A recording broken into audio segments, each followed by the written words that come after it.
nari umukatolike kandi wubaha Imana. Numvaga nkunda Imana mu by'ukuri. Numvaga nkunda Imana ndetse cyane iyo misa, igitambo cya misa nakijyagamo buri cyumweru kandi nkumva binejeje.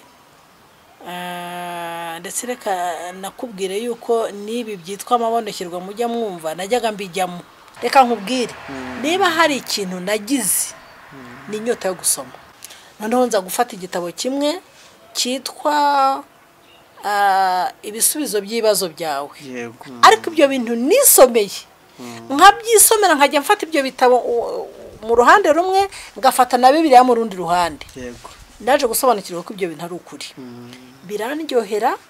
Birandyohera isabato irandyohera ku buryo ntashobora kubisobanura. N'uyu munsi bitabo ndabikunda. Nta n'ahantu nshobora kujya umuntu ajya ku rugendo ntafite Bibiliya yanjye.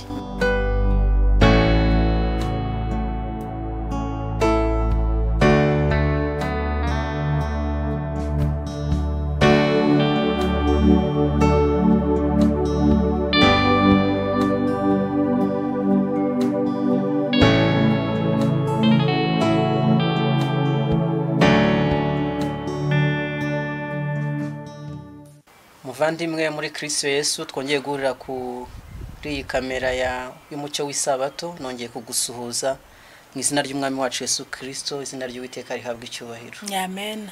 Nshimiye Imana cyane yuko ngiye kuduha aya mahirwe. Ntabwo nje njyenyine ahubwo ndi kumwe n'umutumirwa. Ndabishimira Imana cyane, araza kutwibwira, turaza kujyana ibiganiro byiza. Mbere yuko dutangira hari abantu bambajije ikibazo, nkunda kuvuga ngo uwo twafatanije gahunda, ariko bakomeje kumunyishyuza bambaza batese uwo muntu ninde. Mu gutangira kwacu ntabwo twifuje kwivuga ibigwi, turifuza kuvuga Yesu kuruta uko tuvuga abantu. Niyo filozofi twahagurukanye. Ariko bw'abantu bafite icyo kibazo nta mpamvu dufite cyo kutabasubiza. Umuntu dufatanije gahunda ni umugabo ukunda Imana, nawe uhirimbanira kubwiriza ubutumwa bwa Marika wa gatatu, ubutumwa bw'iki gihe, ubutumwa buburira abantu, umuburo ukomeye ugomba kubwirwa bisi mbere yuko ibihe by'akaga bigera. Yitwa Ndanyuzwe Eliezer. Ahari igihe gikwiriye gisohoye tuzahurira hano kuri iyi mikro kugira ngo tugire ibyo tuganira, cyane cyane ko hari imishinga tukiri gutegura nk'umushinga w'igitabo twenda kuzabamurikira mu gihe kiri imbere. Nizeye yuko icyo gihe tuzahura tukabibwira mu buryo buruseho.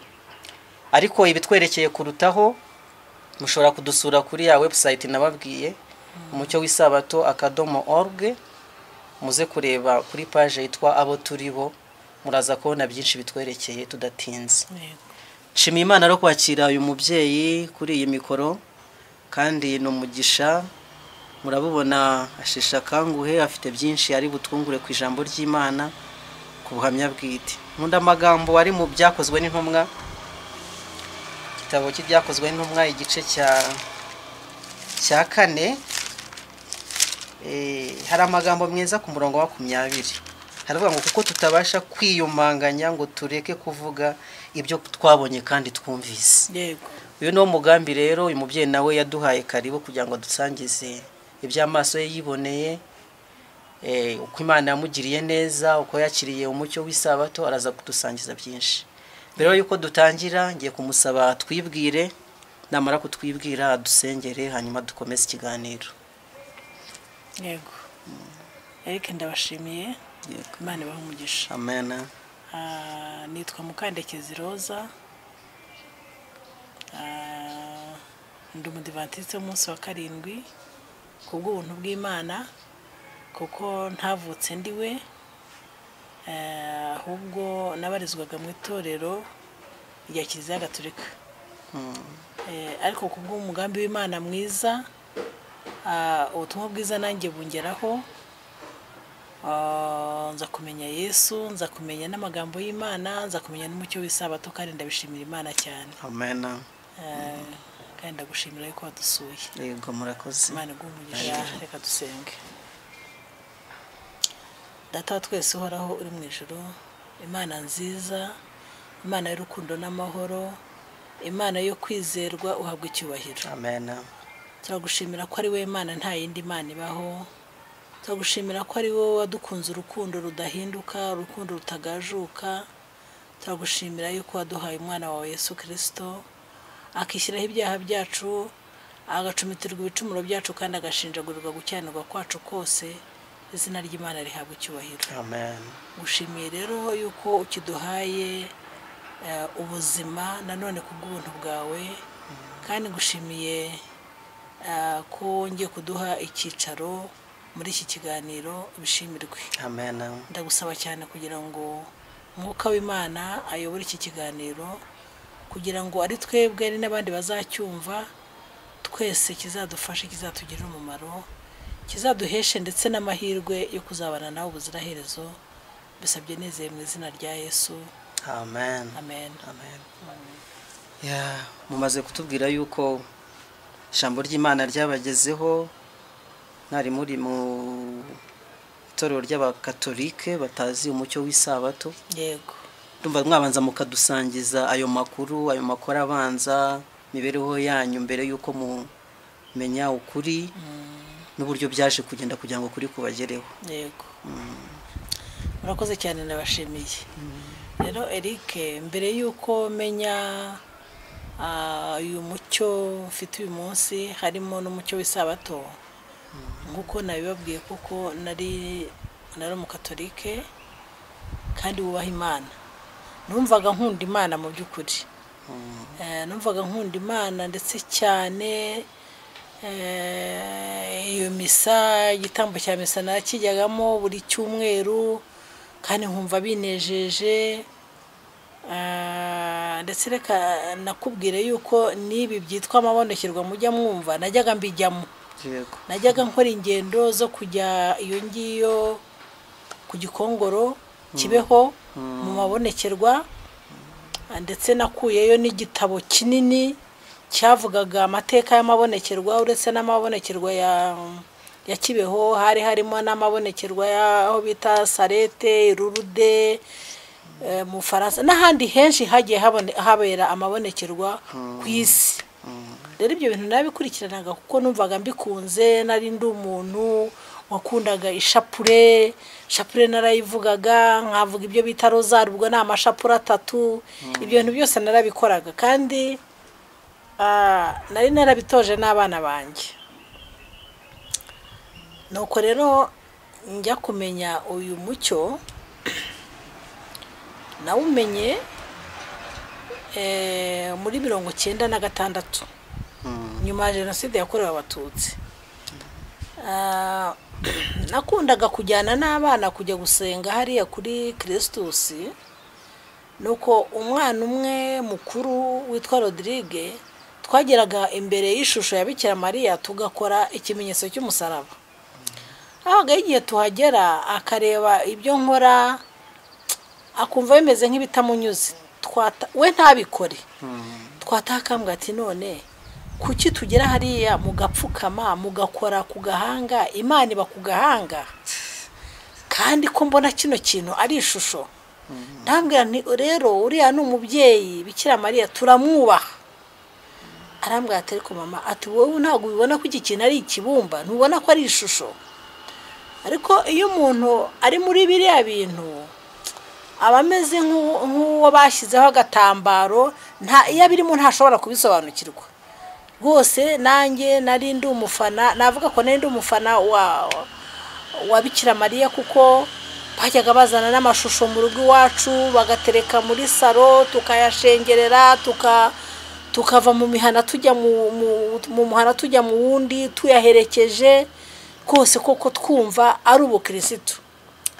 Ariko kugira ngo nze kumenya umucyo w'isabato, nta muntu wabimbwirije. Nasomye Bibiliya n'ibitabo bimwe by'umwuka w'ubuhanuzi. Ariko ngarutse inyuma gatoya, twari duturanye n'umuvandimwe, yari muramukazi wanjye, yari umudivantiste w'umunsi wa 7, akajya agerageza kumbwiriza ubutumwa. Ariko nawe yari ameze nk'umuntu, niba muri kiriya gihe nabyita ko yari ameze nk'umuntu wayobye cyangwa wari umwaka, kubera ko yambwiraga iby'inyamaswa noneho yavuga ko inyamaswa ari Kiliziya Gatolika nkumva ari uburyo bwo gutukana rwose tugashyamirana cyane nkumva ibyo bintu ntashaka no kubyumva. Twari twarabahaye n'uburenganzira bwo kujya baza gutangirira isabato iwacu, hari ahantu hanini, hari jaride nini, hari n'akabingaro, bakaza kuhasengera. Ariko nageze aho ngaho numva ashaka ko batazagaruka kubera ko ntashakaga umuntu uvuga Bikira Mariya nabi, ntabwo nashakaga umuntu uvuga Kiliziya Gatolika nabi, ntabwo nashakaga umuntu uvuga yuko ubuyobozi bwa Roma ari inyamaswa. Ibyo bintu numvaga mbifuhiye mu buryo bukomeye cyane. Ariko nyuma aho nje guhindukirira yaje kumbwira yuko yahoraga nsengera, kuko niwe wari umudivantiste mu muryango nashatsemo wenyine kandi ni wacu nta muntu wari warigeze umudivantiste w'umunsi wa karindwi. Nuko rero nyuma ya Jenoside twongera kubonana, narahindutse, narakiriye ubu butumwa, biramunezeza cyane. Tugirana ubushuti burenze ubw'amaraso, ubwo tugirana ubushuti koko bwo guhuzwa n'igitambo cy'Ikaruvari, bwo guhuzwa na Kristo, kandi ibyo ngibyo numvaga binejeje cyane kandi ndabishimira Imana. Nuko rero njya kwakira uyu mucyo, nari mfite itsinda ry'abadamu twabanaga, twari dusangiye ikibazo. Twari dufite umuntu watwatse ubutaka, kandi abagabo bacu barahakoreraga, hari ikintu cy'ishyirahamwe bakoreragamo, baza kudutwara ubwo butaka. Noneho rero muri iryo tsinda harimo umudamu umwe w'umudivantiste kandi yari inshuti yanjye cyane. Noneho rero twahoraga tugenda tujya mu buyobozi, tujya muri cyahoze cyitwa Minitrape kera, dushaka kugira tugaragaza uburyo ubwo butaka bwari ubwacu, tugaragaza uburyo cyitwa iwaga wacu bahakoreraga. Noneho uwo mudamu mu isakoshi ye habaga harimo ibitabo by'umwuka w'ubuhanuzi. Yego. Noneho tukagera ahantu twabuze icyo dukora, twananiwe, tukicara nko munsi y'ibiti. Urabona iyi mihanda yateye ibiti byavoka ku muhanda, tukabyicaramo turuhuka. Mbese twumva turi kwiganyira ibyo turimo, twabuze umuntu udufasha. Nuko noneho agakuramo ibitabo akabisoma. Noneho nza gufata igitabo kimwe cyitwa ibisubizo by'ibibazo byawe. Yego. Noneho icyo gitabo ndagifata, ntangira kugisoma, nkasoma amagambo yari arimo, kandi koko ibintu bimwe nabonagamo, hari bimwe najyaga nibaza ariko nkumva nta gisubizo bifitiye. Yego.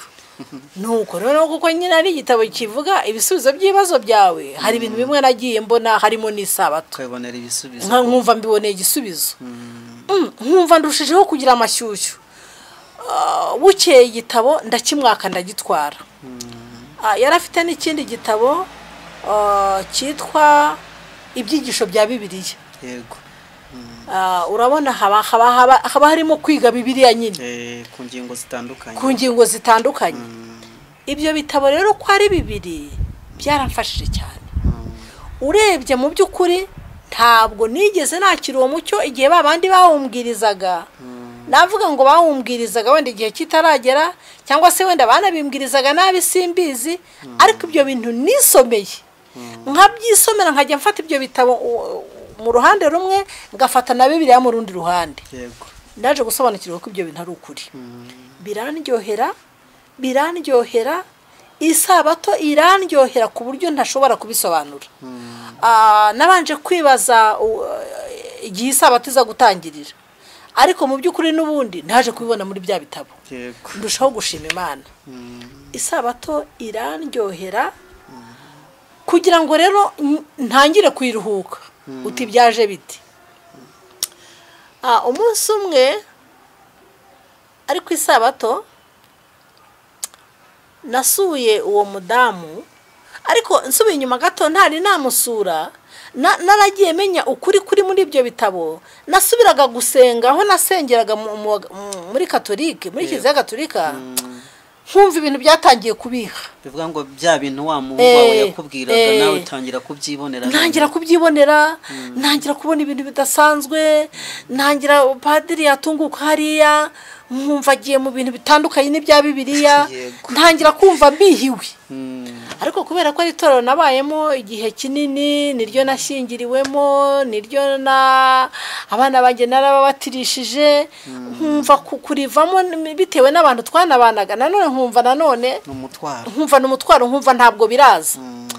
Ariko nagiyeyo nk'ibyumweru nka 4 hafi ukwezi nako. Ngeze aho mu cyumweru cya nyuma nibwo nafashe umwanzuro, ndavuga nta hantu sinzahagaruka. Yego. Ndabona nta kintu ndimo kuhafata, ibyo nasomye muri biriya bitabo nabisoma muri Bibiliya ntabwo ari byo twiga hano. Nuko noneho mfata umwanzuro, umunsi umwe ku isabato ndabyuka kare njya kureba wa mudamu wari inshuti yanjye wanije bya bitabo, ndabyibuka hari ku isabato ya 4, ndagenda nsanga arimo kwitegura, arimo gukenyera, agiye gusenga. Urumva hari isabato y'abari n'abategarugori. Noneho arambaza ati se kuki uje kunsura uyu munsi, ntuzi ko uyu munsi ari ku isabato mba nagiye gusenga? Ndamubwira nti rega turajyana. Ati Imana ishimwe. Ntabwo yari yarigeze andarika n'umunsi n'umwe, ariko yatunguwe nuko mubwiye ngo turajyana. Aritegura, birangiye turagenda tujya ku rusengero hariya Ikibagabaga, tugerayo, ishuri ryo ku isabato ryasaga nkaho ririmo gusoza. Dutangira twiga indirimbo. Ubwo ni mu masaha ya saa 4, hafi saa 4. Yego. Hafi saa 4. Mbese ubwo nukuvuga ngo hari harangiye ikigisho cya mu gitondo. Ishuri ryo ku isabato rya itarageramo kuko twasanze hagiyemo indirimbo. Twasanze hagiyemo indirimbo barangiye n'igice saa 3. Yego. Noneho iyo ndirimbo yigishwaga n'umuntu w'umusaza bamwitaga Ndorimana Aburahamu. Indirimbo nyumvise nayo ndayikunda. Yari indirimbo ya 79 ivuga ngo imirimo ireza ahantu hose ni igihe cy'isarura. Arayigisha, numva nayo majwi nayo ndayakunze, numva irimo kugenda mu mujyi umwe, mbona n'abantu bakize hamwe. Ibyo bintu numva ndabikunze. Numva umutima wanjye urabikunze cyane. Indirimbo turayirangiza, baza kujya muri gahunda y'ishuri ryo ku isabato. Iyo gahunda nayo ndayireba numva ndayikunze, irimo gukorwamo n'abantu batandukanye. Igihe kiragera tuza kujya kwiga mu matsinda. Icyo gihe babyitaga imitwe. Urakoze cyane. Icyo gihe babyitaga imitwe. Ndagenda njya mu mutwe cyangwa se mu itsinda aho uwo mudamu duturanye, turagenda turiga. Ubwo barimo kwiga ibyisho byo ku isabato biyobora abakuze kwiga Bibiliya. Nkareba ukuntu bahererekanya amagambo, nkareba ukuntu bagasoma no muri Bibiliya. Ibyo bintu numva birandyoheye, sinigeze mbyumva ahandi hantu. Yego. Igihe kiragera, nihanganire, igihe kiragera tugaruka mu rusengero, haza kuba gahunda ya saa 5. Habwiriza umudamu, ndamureba, bamwita, icyo gihe bamuhamagaraga ku izina rya Mama Janine, ariko yitwa Tamari. Yego. Niwe wabwirije kuko hari isabato ya 4 y'abari n'abategarugori. Arabwiriza, bana n'umuntu nari nsanzwe nazi, numva aravuga iby'Imana, arigisha icyigisho cya Rusi na Naomi. Ibyo bintu numva ndabikunze, arigisha numva ndabikunze, abaririmbyi bararirimba mu mujyi umwe numva ndabikunze. Numva umutima wanjye rwose mu by'ukuri uranyuzwe. Unyuzwe nuko kuramya unyuzwe nuko kuramya niyo gahunda. kandi nakubwira ko nari nsanzwe ndi umuntu ukunda gusenga, ukunda ibintu bya Bikira Mariya, mbese ibintu nabikurikiranaga cyane. Nakundaga gusenga, nagiraga n'icyumba cy'abashyitsi najyaga njya gusengeramo njyewe njyenyine, nkasiga n'umugabo aryamye mu cyumba, nkajya muri icyo cyumba nkajya gusengeramo, dore ko burya natinze no kubyara. Najyaga muri icyo cyumba nkamenya gusenga, sabi umwana Imana, nzana ibyifuzo imbere y'Imana, nkavuga ishapure, nkavuga rozari. Ariko hari ikindi kintu cyari cyaramfashije, ni isengesho ry'umuntu bitaga Ana, kuntu yasenze yaratinze kubona umwana, akaza gusaba Imana umwana w'umuhungu, kandi nanjye niko nasabaga. Nanjye nasabaga umwana w'umuhungu, mvuga ko nanjye Imana nimumpa nzamutura Imana neza neza uko Ana yabigenje. Urumva rero mu by'ukuri nari ndi umuntu ukunda gusenga. Akomereje aho naringeze rero, uwo mudamu arabwiriza, ndabikunda, avuga igitekerezo cya Rusi na nyirabukwe, ndabikunda. N'ubwa mbere nari nteraniye mu rusengero rw'Abadivantiste, n'ubwa mbere nari numvise aho babwiriza. Noneho rero aza kuhamagara kwa kundi bihanisha. Ntabwo namenye igihe nahagurukiye, sinari nzi ngo bigenda gute, nagiye kwibona nibona imbere. Nuko barishima, bashima Imana, baransuhuza, tunasohotse abantu benshi baransanga, baransuhuza, hari harimo nabo tuziranye bisanzwe mu buzima busanzwe. Nuko turataha. Ariko reka nkubwire Eric, natashye numva nyuzwe nuko kuramya.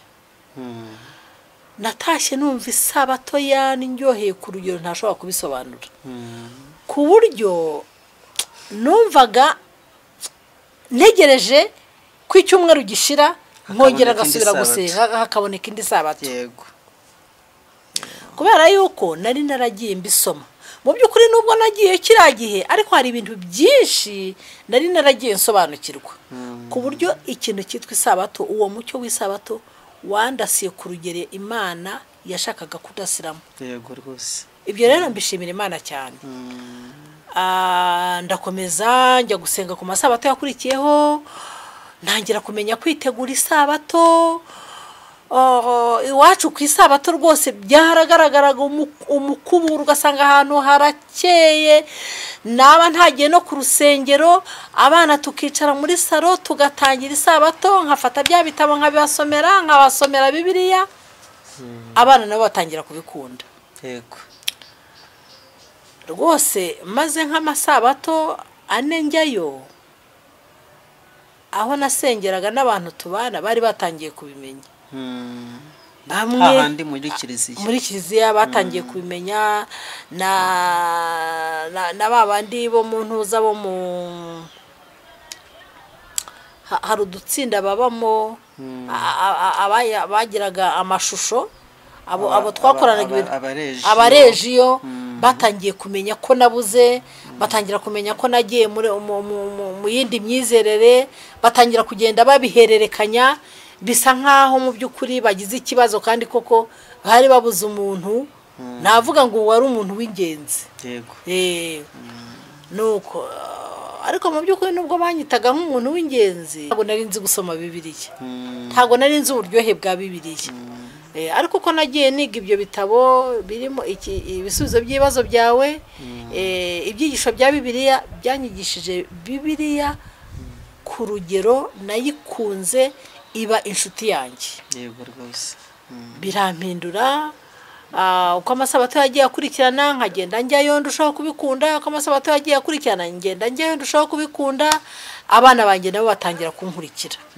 Noneho batangiye kunkurikira, ab'umuryango batangira kubireba nabi, batangira gusakuza, bakavuga bati se iyo agenda wenyine ntajyana abana.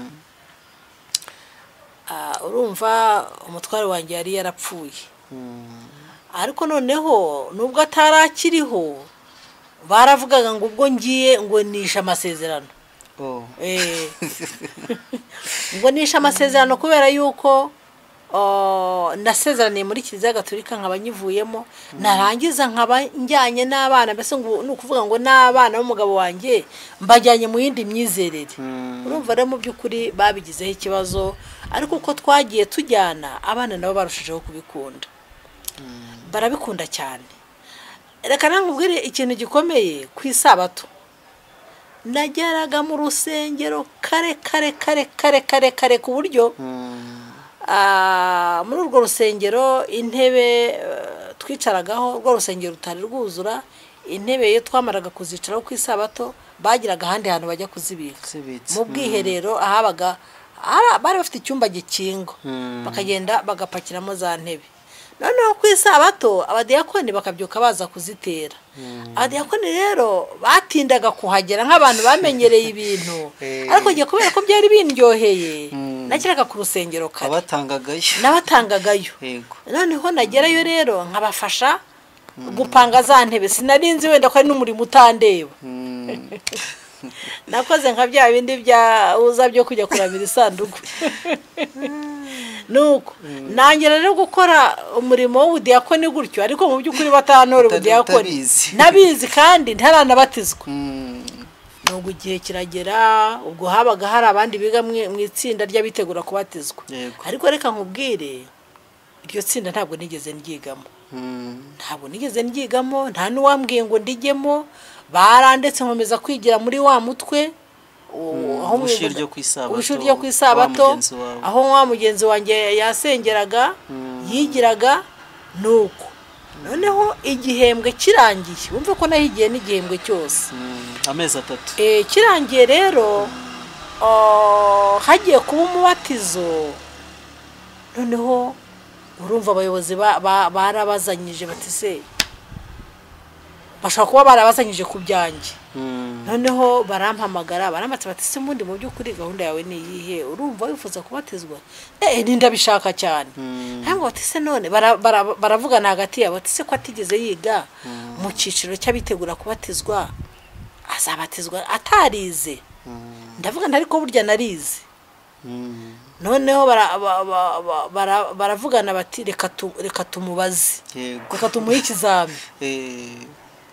Ikizami barakimba, ikizami ndagitsinda, kubera ko n'ubundi abigiraga kubatizwa bigaga ibyigisho cya gitabo cy'ibyisho bya Bibiliya. Bigaga igitabo cy'ibyisho bya Bibiliya. Ibyo rero nari narabyize, nari narize igitabo cy'ibisubizo by'ibibazo bya ibintu byose bambajije narabishubije. Yego rwose. Baravuga bati none icyatuma tutamubatiza niki? Kubona ibintu byose abizi. Nuko nguko nabatijwe Umudivantiste w'umunsi wa karindwi.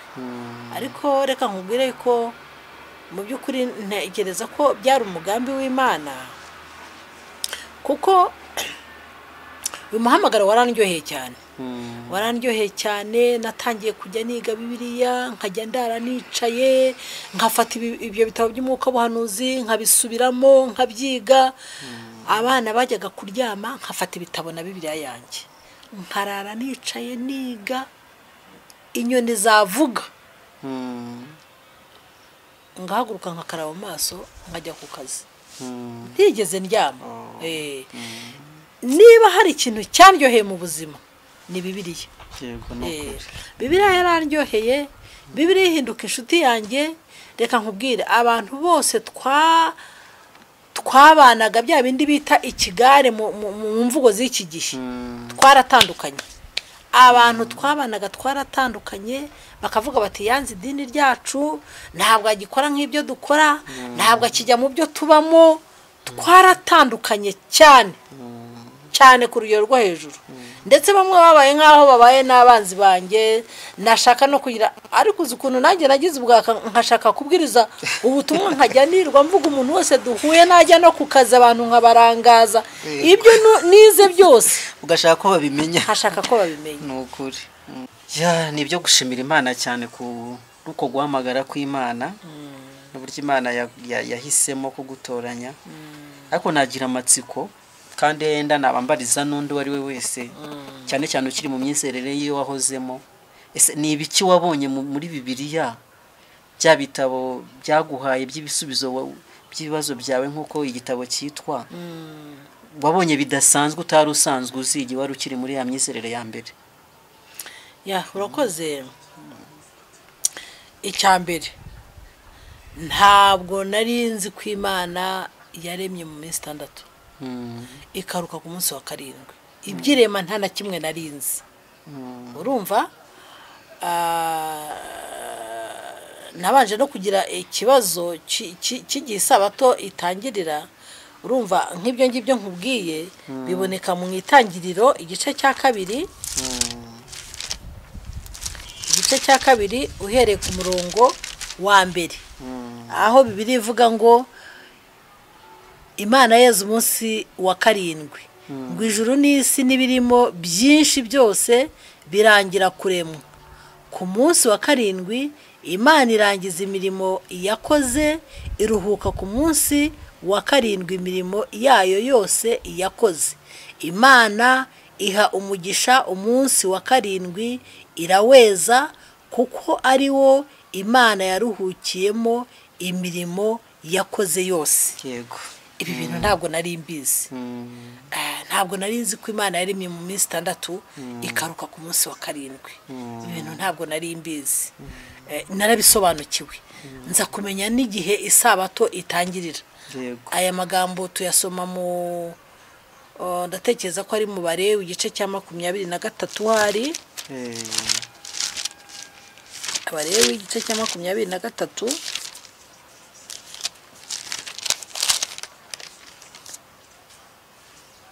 Igice cya 23 hari amagambo avuga iminsi mikuru y'Uwiteka. Reka nsome ayo magambo, ariko ndi busimbuke nze gusoma n'umurongo wa 15.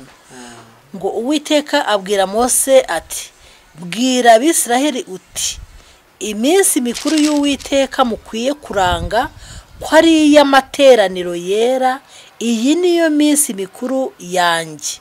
Mu minsi 6 aba arimo imirimo igikorwa, ariko wa 7 ni isabato yo kuruhuka n'uwo guterana kwera. Ntimukagire umurimo wose muwukoraho. Ni isabato y'Uwiteka yo kuziririzwa mu buturo bwanyu bwose. Reka dusimbuke duze mu murongo wa 15, ngo kandi mujye mubara iminsi muhereye kuri uwo munsi wa mbere w'isabato. Yego. Urumva, abantu benshi bayoberwa igihe cyo gutangira kubara iminsi. Kubera iki? Kubera yuko bahera kuri iyi kalendari dukoresha, abantu bo mu isi bakoresha. Bavuga nyine ku wa mbere nka lendi cyangwa se bazi ko ari ku munsi wa mbere. Bazi ko ari ku munsi wa mbere. Ariko birigaragaje yuko ahubwo bagomba kubara umunsi wa mbere bakurikiye umunsi ukurikira isabato. Ibyo bintu narabisobanukiwe neza. Nibi by'amategeko y'Imana ntabwo ari kuriya twari twarayize muri Gatolika. Nabyo narabisobanukiwe neza. Wenda ku kijyanye kitamatsiko ya wa mwana yakubwiye ku bintu by'amashusho. Yego. Abikritika, bivuga ati ko kirari ikibumbano. Yego. Ni iki wungutse muri bya bitabo muri Bibiliya cyerecyanye na ya mashusho? Muri Bibiliya rero naje gusobanukirwa ku bijyanye n'amategeko y'Imana yuko tutagomba kubyikubita imbere. Yuko tutagomba kubiramya. Kandi koko twarabiramyaga. Urumva iyo twabaga tugeze twasengeraga hariya muri Kristus, ubundi tugasengera hano kuri Regina Pacis, ariko twabaga twagiye mu misa yo muri Kristus, habaga n'igihe dukorera y'umwiherero. Habaga ari ahantu ubona abantu navuga ngo naba VIP. Twagiraga hanze haba ishusho, twagiraga imbere yayo tugapfukama. Cyangwa se utanapfukama ariko ugaca bugufi nk'ikimenyetso cyo kwicisha bugufi cyangwa cyo kuramya. Ariko mu by'ukuri neza amategeko y'Imana nasobanukiwe yuko tutagomba kubiramya, ko bitumva, bitavuga, ngo bifite n'amatwi ntibyumva, ngo bifite amazuru ntibihumurirwa, ngo bifite intoki ntibikorakora. Ibyo bintu narabyumvise neza kandi nabyumvise ku rugero rwabyo. Ikintu gitangaje nuko n'abigisha bigisha abakristo babo ntabwo iryo tegeko ryejyanye no kuramya ibishushanyo byigishwa. Uzi impamvu? barivanyemo Eh, barivanyemo kubera ko bazi ko babiramye. Njye mbona ari nayo mpamvu bataryigisha pe. amategeko 10 nk'uko ari mu byanditswe byera bya Bibiliya abaprotestani bakoresha, niko ari muri Bibiliya ntagatifu abakatolika bakoresha. Yego. Ariko iyo bigeze mu bitabo bigishirizamo biriya byitwa katigisimu, Yego. rya tegeko barivanamo Yego. kugira ngo ya mategeko 10 yuzure. Itegeko rya 10 bakaricamo kabiri. Yego. Rimwe rikitwa ibyo kwifuza abantu umuntu, Yego. irindi rikaba iryo kwifuza ibintu, bikaba amategeko abiri mu gihe rya itegeko rimwe kugira ngo ya mategeko 10 abashe kuzura. Abashe kuzura. Rero nk'uko babivuze, abantu bakwiriye kuhindukirira Bibiliya bakimenyera iki ijambo ry'Imana rivuga, kandi nibwiye yuko umuntu wabanje kuba uyu mibereho koko abasha kuryoherwa n'ubwo buvumbuzi agezeho. Yego. Nk'uko uri kubihamye. Yego. Nakwibaza ikibazo, urumva byarakuryoheye cyane mu ntangiriro, nyuma yaho se ukomeje kubikunda, nta kindi waje kwiyungura kivuga giti nari naribeshye na n'uyu munsi? Reka nkubwire, na n'uyu munsi bibiri rushaho kuryohera. Yego. Ariko reka nsubire inyuma gatoya, nse no kunganiraho kuri ibyo bijyanye n'amategeko n'ukuntu bafashe itegeko rya 10 bakaricamo kabiri. Buriya nari yahari ntabwo akurikiranye nk'uko Bibiliya yavuze, kuko nk'itegeko n'ahangaha ngira ako gatabo ka katigisimu, ntabwo itegeko rya 4 ntabwo ari ryo rijyanye no kubaha Imana cyangwa se n'umunsi w'isabato, ahubwo barigize irya 3. Yego, irya 3. Bagiye bayahinduranya mu buryo rwose ntahahuriye n'ayanditse muri Bibiliya ntagatifu. Rero ku kibazo warumbajije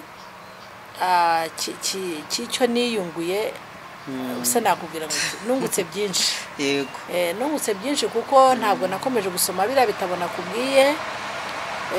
Nasomye n'ibindi bitabo by'umwuka w'ahanuzi. Urabizi ko ubu ngubu dusigaye dufite ibitabo byinshi ko byagiye bisohoka, niko nagiye ngira inyota.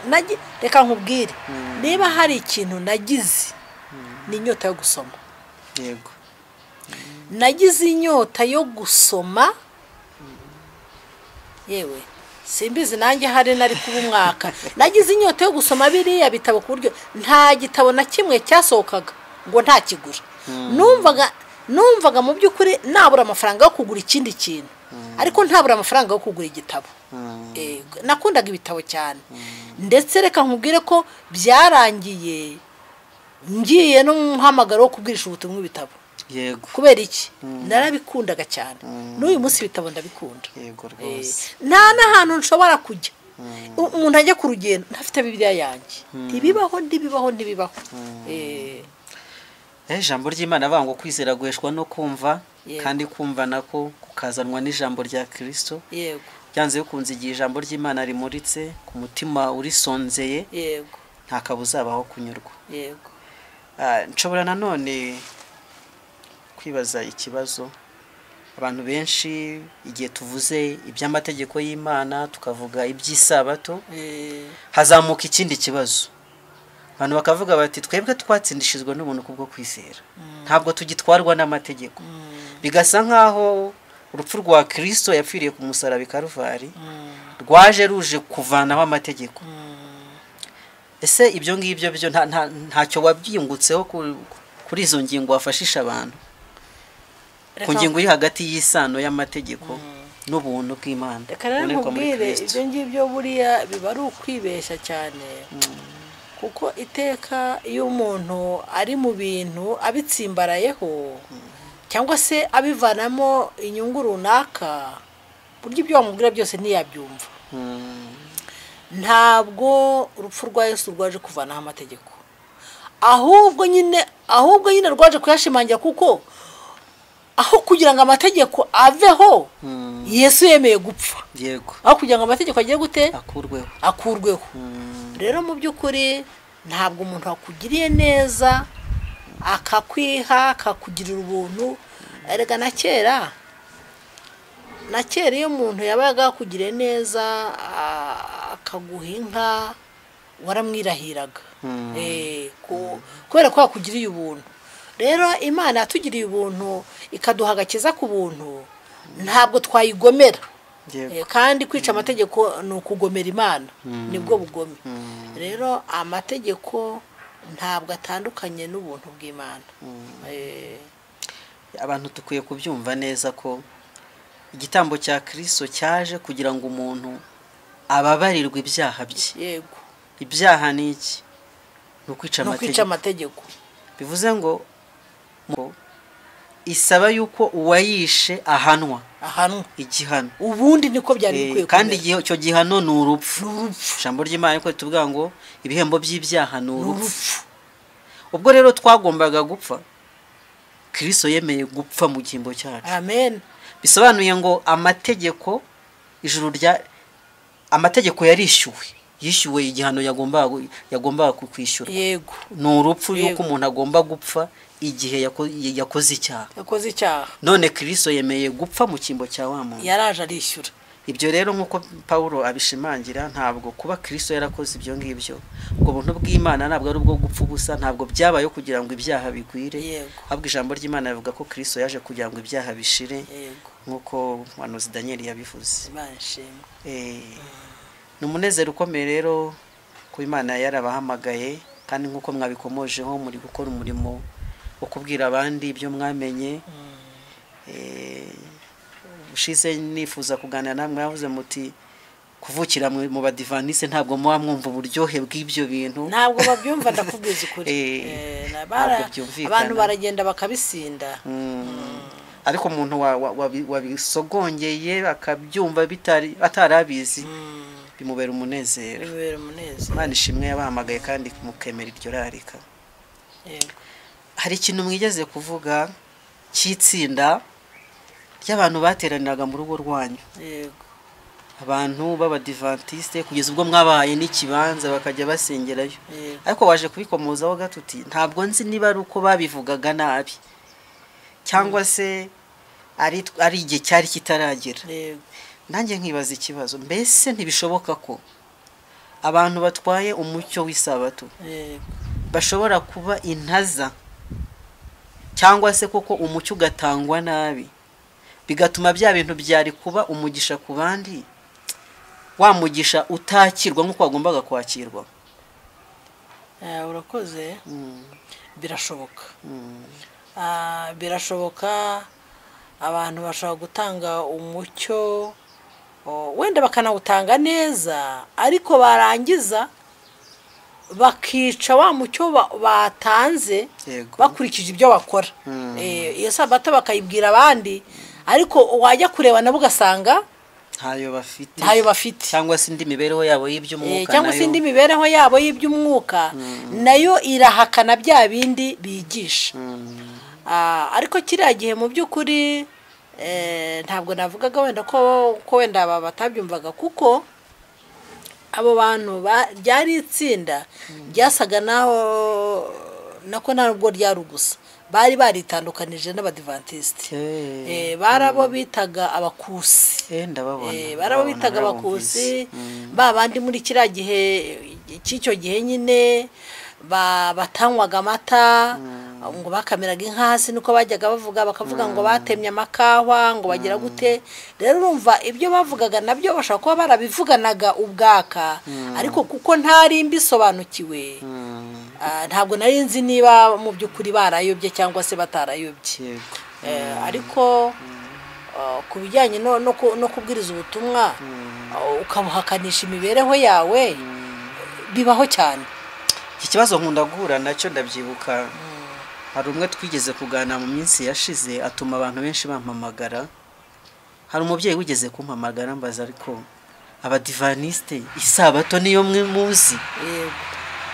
Mu rugero ahantu yabaga mu gihugu cya Kongo, anyereka yuko hari Abadivantiste yagiye ahura nabo bose, hafi ya bose, akagirana isano nabo. Ikintu batsimbarayeho ari isabato, ariko indi mibereho yabo ihakana ibya mwuka. Mu rugero rw'umukobwa wakoraga umwuga wo gusambana Yego. ku isabato akaruhuka. Rero naramubwiye nti rero mu by'ukuri warakomeretse, ntabwo ari uko ukuri kw'ijambo ry'Imana upfobejwe n'icyo ngicyo nguwo yakoze. Yego.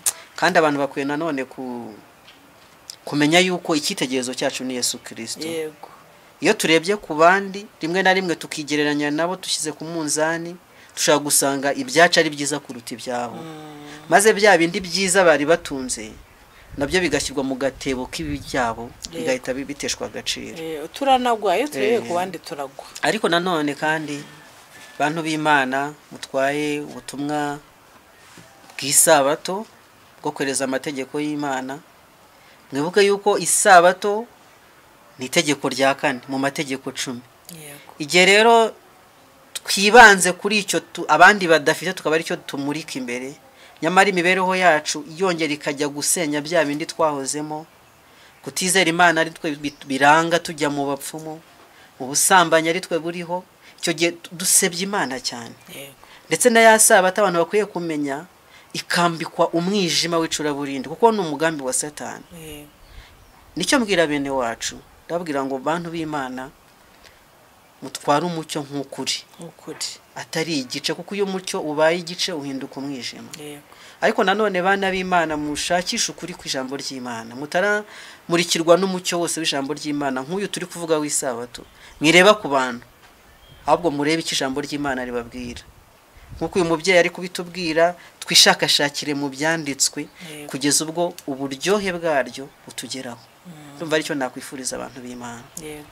Ya rero ahari ntabwo ari byiza ku kiganiro kizaba kirekire ngo kirambire abantu. Yego. Ushobora kuduha ubutumwa busoza mukagira icyo mubwira abaduteze amatwi n'icyo mwabifuriza. Murakoze.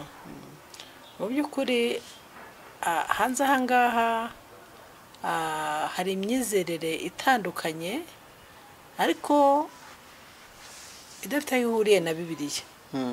Kandi abantu batwaye Bibiliya ugasanga ni ikibazo gikomeye cyane. Nta nubwo ntekereza ko dukwiye kujya hari impaka cyane n'abantu, ahubwo dukwiye kubabumburira ijambo ry'Imana ariko natwe turyibumburiye, kuko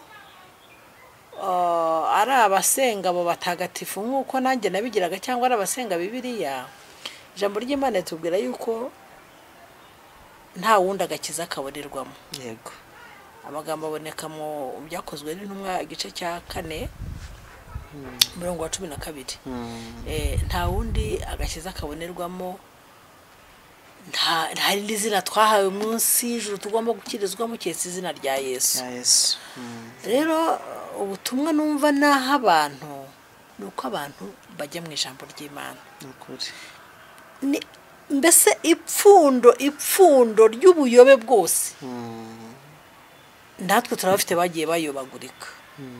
Ni ugutwara Bibiliya amacuri. Yego. Ni ugutwara Bibiliya amacuri. Kandi reka nkubwire ko Bibiliya ubwayo irisobanura. Bibiliya ubwayo irisobanura. Iyo usomye ibintu mu gice runaka cyangwa se mu mwanditsi runaka ntubyumve neza, ushobora kujya kureba undi mwanditsi icyo abivuzeho. Yego. Cyangwa se ku bantu bizera umwuka w'ubuhanuzi ukajya no gushaka ubusobanuro mu mwuka w'ubuhanuzi. Rero ku bantu wenda badakoresha umwuka w'ubuhanuzi nabagira inama yuko uyu mucyo dufite ni umucyo Imana yaduhaye, ugomba kumurikira ibitekerezo, kuko ikintu umwuka wera yakoze nuko yamurikiye kuri buri rupapuro rwo muri iki gitabo. Rero iyo tubigiyemo dushaka wenda gutsinda abandi cyangwa se mu by'ukuri tutagize ihishurirwa nk'iryo abandikishije iri jambo nabo bamurikiwe na mwuka. Ubundi mu by'ukuri hari igihe tugira imyumvire mibi tukibwira ahari, ariko ubundi buri urebye wavuga ngo Bibiliya yanditse mu ruhe rurimo, wavuga ngo yanditse mu Runyarwanda, yanditse mu Gifaransa. Ubundi Bibiliya mu by'ukuri ni ihishurirwa, ni ururimi rw'umwuka. Yego. Sibyo? Rero abantu batagize ihishurirwa rya mwuka birashoboka yuko amagambo ari ahangaha batayumva. Ariko uko tugenda tuyasoma kubera ko yandikishijwe na mwuka w'Imana wayandikishije atuzamo akayadusobanurira. rero ngo akanatwibutsa niko birayavuze. Yego. Ntabwo rero umuntu ashaka kukwibutsa ikintu mu by'ukuri utigeze umenya.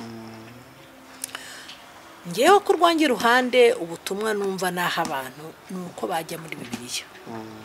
Kandi Bibiliya yonyine. Yego.